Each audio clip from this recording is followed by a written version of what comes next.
সুপ্রিয় শিক্ষার্থী বন্ধুরা, আসসালামু আলাইকুম। প্রথমে এমএস শামীম চ্যানেলের পক্ষ থেকে সবাইকে স্বাগত। আজ নবম শ্রেণী 2026 সালের গণিত বইয়ের 265 পৃষ্ঠা অর্থাৎ সসীম ধারার যে নমুনা প্রশ্ন আছে সেই নমুনা প্রশ্নের সম্পূর্ণ সমাধান দেওয়া হলো। আশা করি ভালো লাগবে।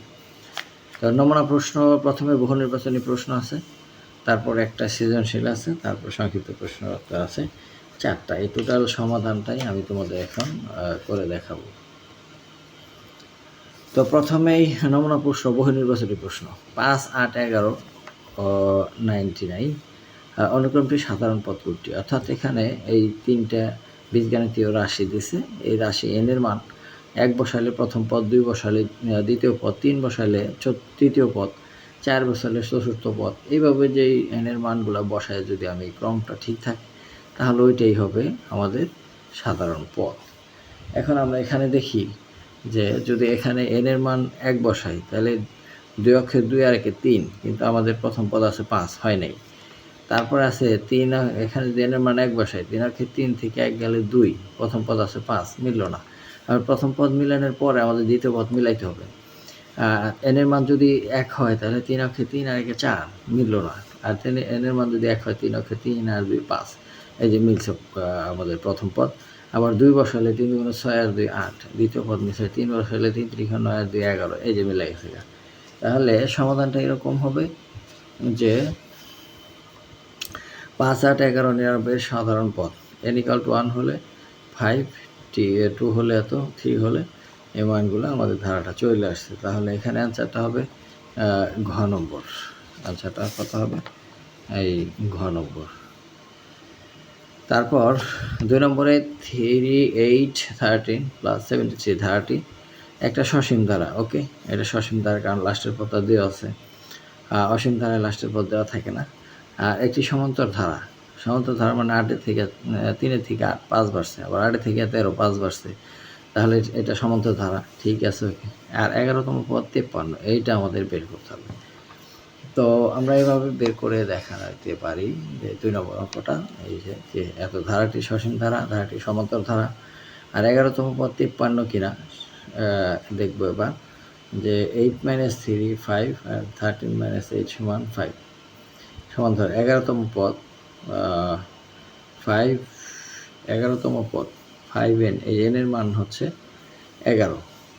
তাহলে 5 × 11 - 2, 5 11 55 - 2 মানে 53। এই 53 যেটা আনসার আছে সেটাই হবে সঠিক উত্তর। 53, হ্যাঁ 53 আছে, অর্থাৎ তিনটাই সঠিক এখানে। তাহলে ঘ নম্বরের উত্তর। এরপরে আছে নিচের ধারাটির ভিত্তিতে 3, 4 নং প্রশ্নের উত্তর দাও। log of 2, log of 4, log of 8, অর্থাৎ ধারাটির সাধারণ অন্তর কোনটি? সাধারণ অন্তর মানে এটা বিয়োগ এইটা। তো আমরা এইভাবে অঙ্কটা করতে পারি যে এই অঙ্কগুলো ভাঙাইছি, log of 2 + log of 4 + log of 8। এখন এইটাকে যা আছে তাই, আর 4কে 2² আর 8কে 2³ লেখা যায়। তো পাওয়ার থাকলে সাধারণত লগের সামনে চলে আসে, যে সামনে চলে আসছে এগুলো।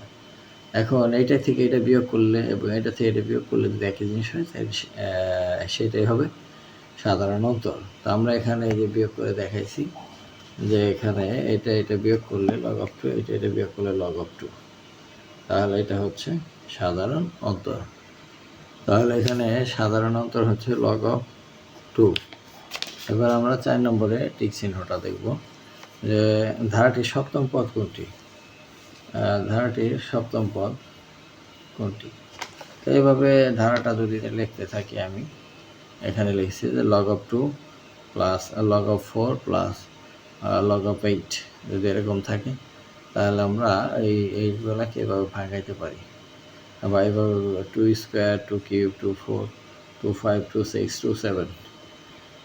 এখন এই মানগুলো যদি এর সাথে গুণ করি তাহলে প্রত্যেকটা মান চলে আসে যে log of 2 4 8 16 32 64 120। তাহলে প্রথম, দ্বিতীয়, তৃতীয়, চতুর্থ, পঞ্চম, ষষ্ঠ, সপ্তম পদ হয়েছে log of 128। এই যে এখানে log of 128 এটা আছে। এবার 5 নম্বর সৃজনশীল প্রশ্ন। কোনো শিক্ষার্থী প্রথম সপ্তাহে 10 টাকা সঞ্চয় করে এবং প্রত্যেক সপ্তাহে এর পূর্ববর্তী সপ্তাহের তুলনায় 5 টাকা বেশি, অর্থাৎ প্রথম সপ্তাহে 10 টাকা হয়, দ্বিতীয় সপ্তাহে কত 15 টাকা, আর তৃতীয় সপ্তাহে 20 টাকা, এভাবে বাড়তে থাকে। তো বলছে যে পরবর্তী প্রত্যেক সপ্তাহে পূর্ববর্তী সপ্তাহের তুলনায় 5 টাকা বেশি সঞ্চয় করে। ক নম্বর প্রশ্ন হচ্ছে প্রথম 20টি স্বাভাবিক সংখ্যার সমষ্টি নির্ণয় করো। তো স্বাভাবিক সংখ্যার সমষ্টি কিন্তু এটার সাথে উদ্দীপকের সাথে ক নম্বরের মিল নেই, সেটা দিছে কিন্তু যে 20টি স্বাভাবিক সংখ্যার সমষ্টি, অর্থাৎ 1 যোগ 2 যোগ 3 যোগ 4 যোগ এভাবে 20 পর্যন্ত যদি সংখ্যাগুলো চলতে থাকে তাহলে এদের যোগফল কত এটা বের করতে বলছে। তো আমরা সমাধানটা এভাবে করেছি যে সৃজনশীল প্রশ্নের সমাধান, আমরা জানি n সংখ্যক স্বাভাবিক সংখ্যার সমষ্টি n × n + 1/2, এটা হচ্ছে আমরা জানি, এটা প্রমাণও আছে।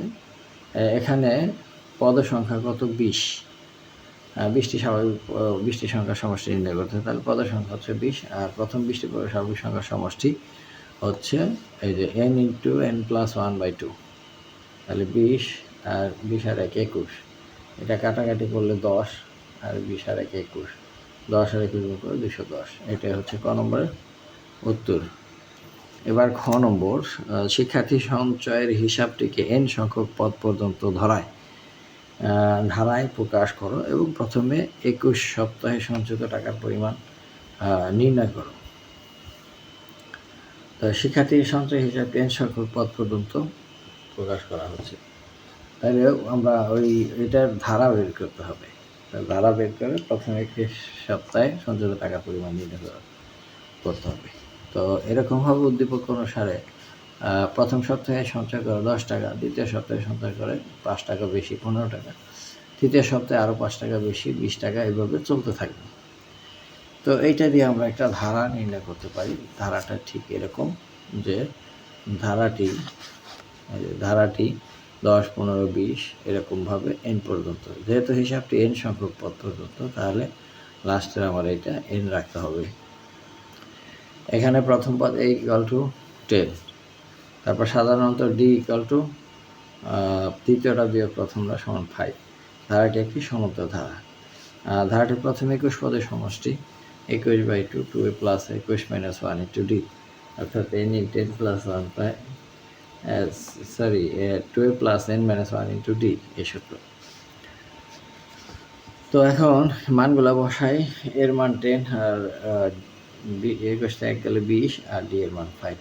5 × 100, 10 × 20, 120, 2 দিয়ে এটা কাটাকাটি করলে 60, 60 দিয়ে 21 গুণ দিলে 1260, এটাই হবে খ নম্বরের উত্তর। গ নম্বরে বলছে কি যে শিক্ষার্থী প্রথম সপ্তাহে সঞ্চিত টাকার পরিমাণকে প্রথম পদ এবং সাধারণ অনুপাত 10 ধরে একটি নতুন ধারা তৈরি করো এবং সূত্র প্রয়োগ করে ধারাটির প্রথম 8টি পদের সমষ্টি নির্ণয় করো। কয়টা পদ? 8টা পদ। আমরা এভাবে গ নম্বরটা সমাধান করেছি। উদ্দীপক অনুসারে প্রথম পদ a = 10, আর সাধারণ অনুপাত r = 10, অর্থাৎ 1 এর থেকে বড়, অর্থাৎ নতুন ধারাটি হবে a × ar², এগুলো কিন্তু প্লাস সব, ar² + ar³ এরকমভাবে চলতে যাচ্ছে।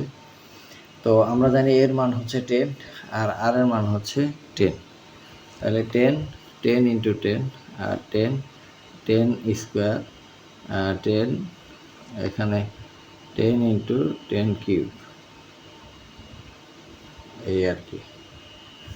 তো এখন এই যে ধারাটা, এই মান বসানোর পর যে ধারাটা আসবে 10 আর 10.100, 10² মানে 100, 10 × 1000, 10³ মানে 1000, 10 × 10,000, এইভাবে ধারাটা নির্ণয় করলাম। এখন ধারাটা নির্ণয় করে প্রশ্ন বলছে প্রথম অনুপাত ধরে একটি নতুন ধারা তৈরি করলাম, সূত্র প্রয়োগ করে ধারাটির প্রথম 8 পদের সমষ্টি নির্ণয় করো। সুতরাং ধারাটির প্রথম 8 পদের সমষ্টি sh a × ar⁻n - 1, অর্থাৎ আর এর মান 1 এর বড়, এই জন্য আরটা আগে লেখা হয়েছে। এর মান 10, আর এর মানও 10, তার পাওয়ার হচ্ছে 8 আর -1, আর নিচে 10 - 1, 10 - 1 মানে 9, তাহলে 10/9, আর এটা যেহেতু 10 এর পাওয়ার 8 অনেক বড় একটা সংখ্যা আসে, তাই জন্য এটা না ভাঙায় এভাবেই অ্যান্সার রেখে দিলেই হবে। এবার সংক্ষিপ্ত উত্তর প্রশ্ন ক খ গ ঘ 4টে প্রশ্ন দেওয়া আছে। প্রশ্নের উত্তর সংক্ষেপে দিতে হবে। প্রথমে 3+7+11+15+ ধারার পদগুলো নিয়ে গঠিত অনুক্রমটির সাধারণ পদ নির্ণয় করো। অর্থাৎ সাধারণ পদ নির্ণয় করতে হলে পার্থক্য আমাদের জানতে হবে। 3 থেকে 7 পার্থক্য 4, তাহলে 4n-1 এটা দিলেই হয়। অনুক্রমটির সাধারণ পদ 4n-1, অর্থাৎ 4 হচ্ছে শ্রেণীব্যক্তি, এখান থেকে 4 গেল। আর n এর মান 1 যদি হয় তাহলে 4 থেকে 1 গেলে 3 হয়েছে। আবার 2 বসালে 4 2 8 থেকে 1 গেলে 7, 3 বসালে 3 4 12 থেকে 1 গেলে 11। এই হচ্ছে নিয়ম। ধারাগুলো পদগুলো নিয়ে গঠন সাধারণ পদ হচ্ছে 4n-1। আমরা সমাধানটা একটু বিশ্লেষণ যদি করি তাহলে ঠিক এইভাবে দেওয়া যায় যে প্রদত্ত ধারা 3+7+11, এভাবে ধারাটির পদ হচ্ছে 4n-1।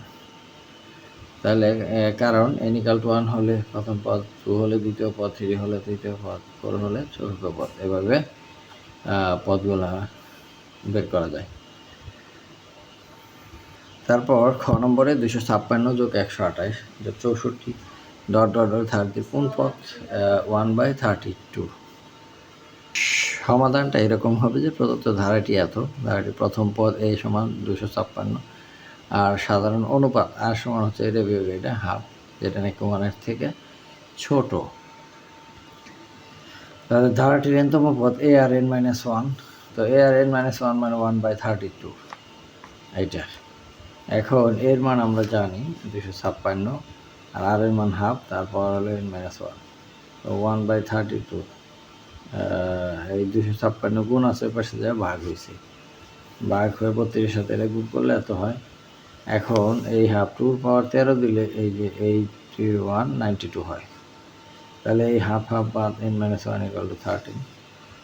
তো এই -1টার পাশে যায় প্লাস হয়েছে, n = 14। ধারাটির 14তম পদ 1/32।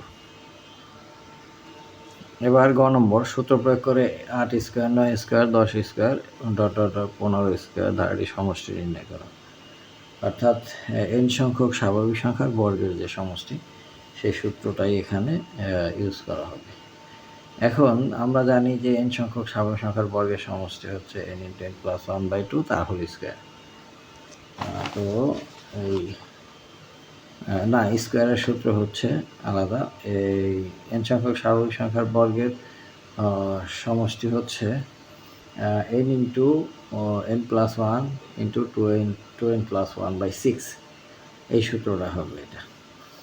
তা যেহেতু এখান থেকে আমরা একটা মান বের করবো, আবার 1 থেকে 7 পর্যন্ত তো এখানে নাই, তাহলে 1 থেকে 1² 2² 7² পর্যন্ত বাই করে এই সমষ্টির সাথে বিয়োগ দিতে হবে। এখানে ওই কাজটাই করা হয়েছে। দেখো অঙ্কটা একটু দীর্ঘ হয়েছে, যদিও বুঝতে পারবে। এটা সূত্র হচ্ছে এইটা। তো এটা 15 × 30 আর 31, আর 15 16 আর 6 দিয়ে গুণ করে ভাগ করলে এখানে হয়েছে হলো 1240। আর ওই যে 1² 2² 3² 7 পর্যন্ত বাদ ছিল, এটার সমষ্টি হচ্ছে এইটা। সমষ্টি বাই করে বাইরেছে 140। এখন এই টোটাল মান থেকে 140 থেকে 1240 থেকে 140 বাদ দিতে হবে, কারণ এখানে 8 থেকে শুরু করছে এবং 1 থেকে 7 পর্যন্ত এখানে রয়ে গেছে। আমরা যে এই মানটা বের করছি এটা কিন্তু 1 থেকে 15 পর্যন্ত, আসলে কিন্তু তাই না, এখানে 8 থেকে বলছে। তাহলে বাকিটির মান আমরা এখানে বের করছি, বের করার পর কাটাকাটি করার পর 140 টাকা আইছে এবং সমষ্টি থেকে ওটা বাদ দেওয়া হয়েছে। অর্থাৎ 1240 - 140, টোটাল যোগফল হবে 1100। এরপরে লাস্টের যে অঙ্কটা, যে কোনো সমান্তর ধারা 17তম পদ 43 এবং প্রথম 33টি পদের সমষ্টি নির্ণয় করি। তো এটা এরকম যে প্রথমে 17তম পদ যেহেতু সমান্তর ধারা বলে দিছে, তাহলে a + n - 1 × d, n হচ্ছে 17। এখন এই 17 থেকে গেলে 16, তাহলে a + 16d, আর এটা সমান হচ্ছে 43। প্রশ্নে দেওয়া আছে এটা, ঠিক আছে।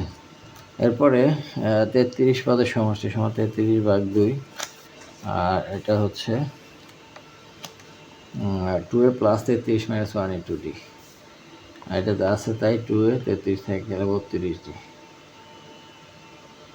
ঠিক আছে, এখন এটা ক্যালকুলেশন করব শুধু। এখান থেকে আমরা চলে যাব এইখানটাতে, এই যে 33/2, আর এখানে 2 কমন নিলে a প্লাস 16d। এখন a প্লাস 16d এর মান কত? 43 দেওয়া আছে। এখন এই দুই যদি কাটা যায়, 33 গুণ 43, 1419, খুব বেশি হয় নাই, 1419 হয়েছে আর কি। তো শিক্ষার্থী বন্ধুরা, আজ এই পর্যন্তই। দেখা হবে পরবর্তী পৃষ্ঠার ভিডিও নিয়ে। সে পর্যন্ত সবাই সুস্থ থাকবে। ধন্যবাদ সবাইকে।